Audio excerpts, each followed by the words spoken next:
बच्चों last term पर हम लोग डिस्कस कर रहे थे माइक्रोब्स इन ह्यूमन वेलफेयर, मानव कल्याण में सूक्ष्म जीवों का उपयोग। तो मानव कल्याण में सूक्ष्म जीवों का उपयोग का मतलब मनुष्य में अपने लिए, अपने फायदे के लिए बहुत से प्रकार के पदार्थों का, वस्तुओं का निर्माण सूक्ष्म जीवों की सहायता से करता है। माइक्रोब्स माने सूक्ष्म जीव, बैक्टीरिया, फंजाई आदि, इनका उपयोग अपने लिए जो कुछ उत्पाद होते हैं, प्रोडक्ट होते हैं, उनको बनाने के लिए इनका उपयोग करते हैं। तो इनसे बहुत से लाभ होते हैं। उनमें कुछ के बारे में लास्ट टर्म पर हम लोग डिस्कस कर चुके थे,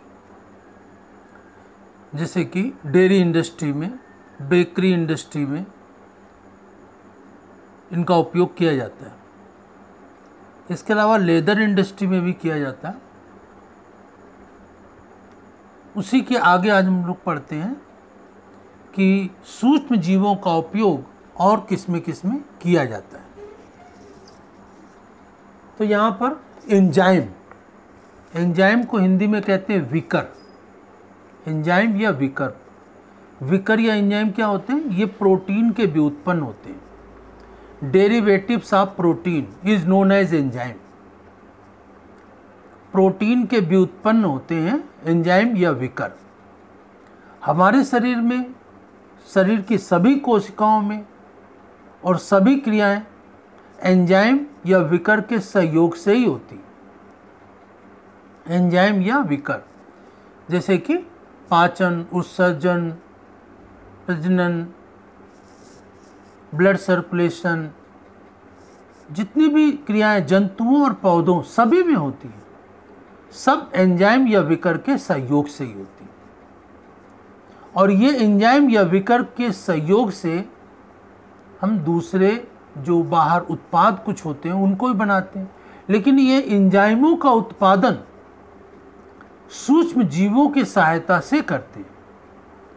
तो सूक्ष्म जीवों की सहायता से ये कैसे उत्पादित करते हैं, कौन कौन से सूक्ष्म जीव एंजाइमों के निर्माण में सहायक होते हैं, वो डिस्कस करते हैं। तो एंजाइम प्रोटीन के व्युत्पन्न होते हैं या विकर। तो जैसे ये सबसे पहला स्ट्रेप्टोकाइनेज, ये एंजाइम है।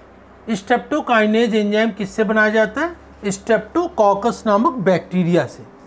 ये स्ट्रेप्टोकोकस क्या है? बैक्टीरिया का नाम। ये बैक्टीरिया से ये एंजाइम बनाया जाता है। और इस एंजाइम की सहायता का उपयोग किस में किया जाता है? जेनेटिक इंजीनियरिंग में। जेनेटिक इंजीनियरिंग में इसका उपयोग करते हैं, कई चीज़ों को परिवर्तित करने में, मैनिपुलेशन करने में किया जाता है।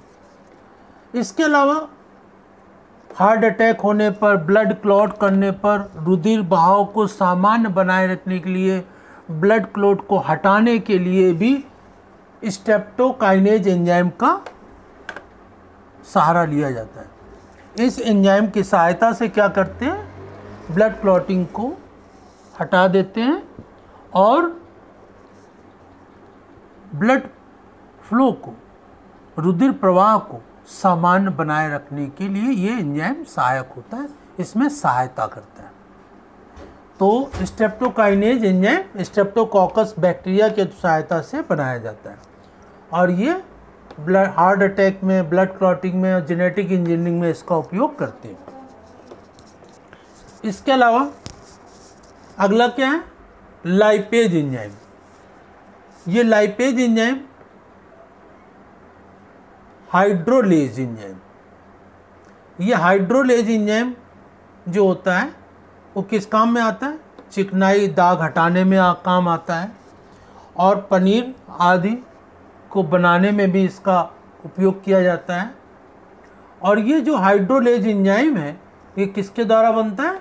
कैंडिडा लाइपोलाइटिका नामक कवक, ये फंजाई या कवक का नाम है। कैंडिडा लाइपोलाइटिका एंजाइम जो है ये फंजाई का है। और इस फंजाई के द्वारा ये लाइपेज एंजाइम का निर्माण होता है, जो चिकनाई दाग हटाने में, पनीर आदि के निर्माण में इसका उपयोग किया जाता है। इसके अलावा नेक्स्ट है क्या, pectinase and protease. Pectinase and protease, एक यहाँ पे ये भी ध्यान देखना, जितने एंजाइमों के नाम होते हैं, एंजाइम या विकर के जितने भी नाम होते हैं उसमें लास्ट में एज लगता है, ASE, एज, है ना। जैसे यहाँ देखें स्ट्रेप्टोकाइनेज ASE, है ना।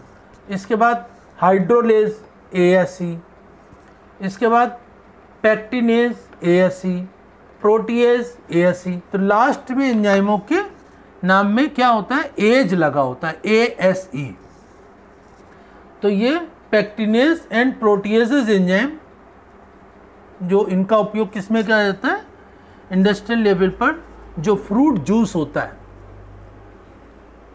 फलों का रस होता है, फलों के रस को सुरक्षित, जल्दी खराब ना हो, इसके लिए इस एंजाइम का, इन एंजाइमों का उपयोग किया जाता है। इन एंजाइमों की सहायता से जो फलों का रस है पैक किया जाता है, तो उसको ट्रांसपेरेंट बना दिया जाता है। अच्छा, और ऐसा उसको कर देते हैं ये एंजाइम, जिससे कि वो जल्दी खराब नहीं होता है। तो ये फ्रूट जूस को सही बनाए रखने में, उसको अच्छा करने में ये एंजाइम सहयोग करते हैं।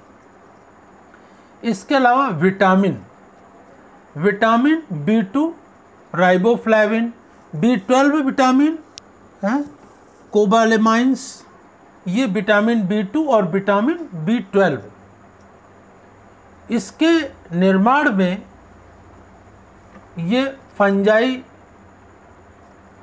या कवक, कौन सी, एस्बेया, गोसिपाई और सूडोमोनास बैक्टीरिया, ये फंजाई और बैक्टीरिया की सहायता से ये विटामिन उत्पन्न किए जाते हैं, B2 और B12।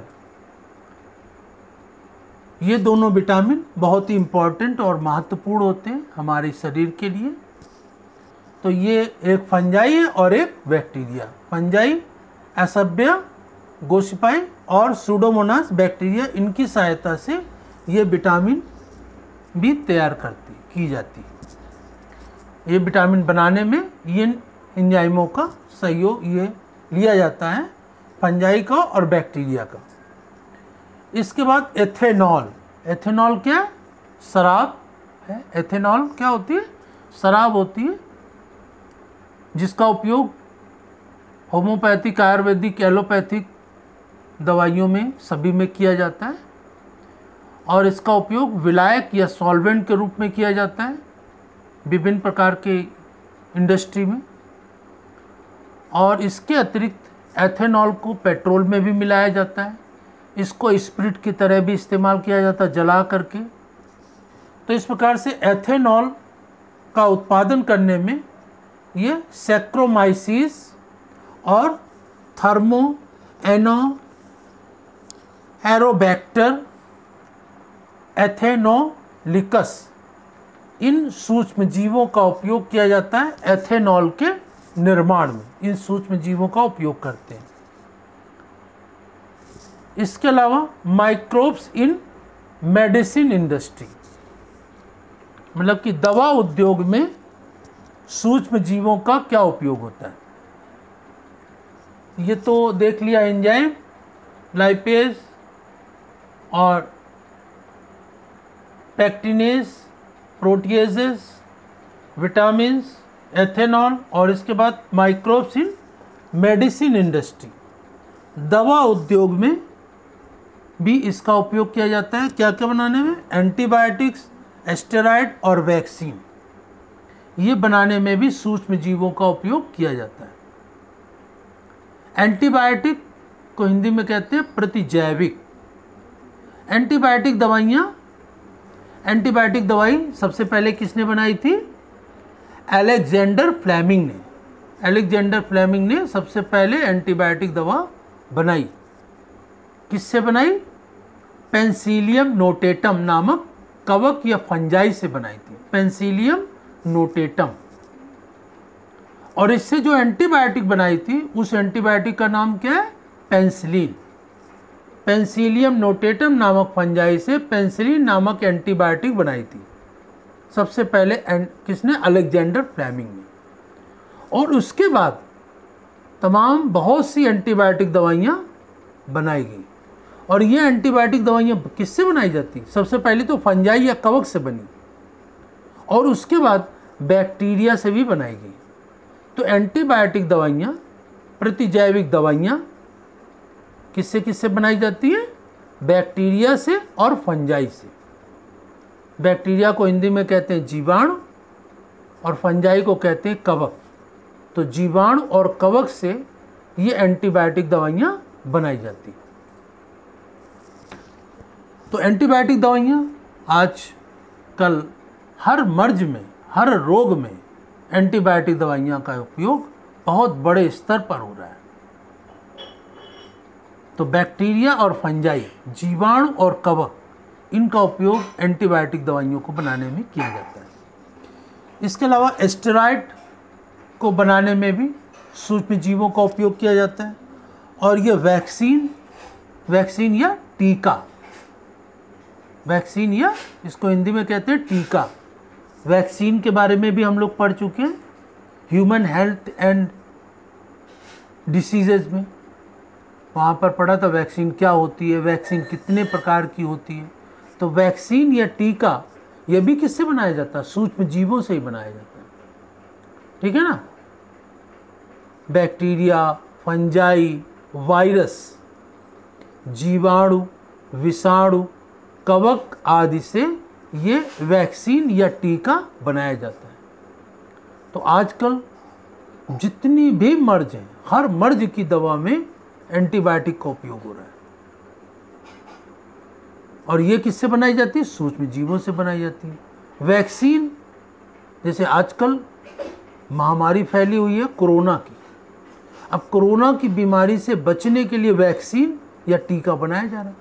लेकिन वो किससे बनाया जा रहा है? वायरस या विषाणु से ही बनाया जा रहा है। ठीक है ना? तो इस प्रकार से जितने भी भयानक बड़े बड़े रोग हैं, उन सभी रोगों से बचने के लिए हम लोगों को जो केमिकल्स, जो दवाइयाँ, एंटीबायोटिक्स, स्टेरॉइड्स और वैक्सीन ये बनाए जाते हैं, ये सभी किससे बनाते हैं? सूक्ष्म जीवों के सहयोग से ही बनाते हैं। ठीक है ना? और इनको बनाने में बैक्टीरिया, वायरस और फंजाई का इस्तेमाल होता है। तो ये तो एंटीबायोटिक का याद रखेंगे। एंटीबायोटिक किससे बनाई जाती है? बैक्टीरिया और फंजाई, जीवाणु और कवक से बनाई जाती है। वैक्सीन के बारे में डिटेल से हम लोग पढ़ चुके हैं। वैक्सीन में क्या होता है? जिस रोग का वैक्सीन या टीका बनाना होता है, उसी रोग के बैक्टीरिया, वायरस या फंजाई को निष्क्रिय करके, इनएक्टिव करके हमारी बॉडी के अंदर एंट्री उसकी कराई जाती है। और उसके प्रवेश करने के बाद हमारे शरीर के अंदर एंटीबॉडीज़ या प्रतिरक्षी का निर्माण होता है। तो इस प्रकार से ये सूक्ष्म जीवों का ह्यूमन वेलफेयर, मानव कल्याण में सूक्ष्म जीवों का उपयोग किस किस प्रकार से होता है वो हम लोगों ने आज डिस्कस किया। और इसी के आगे कल हम लोग इसी चैप्टर में आगे डिस्कस करेंगे।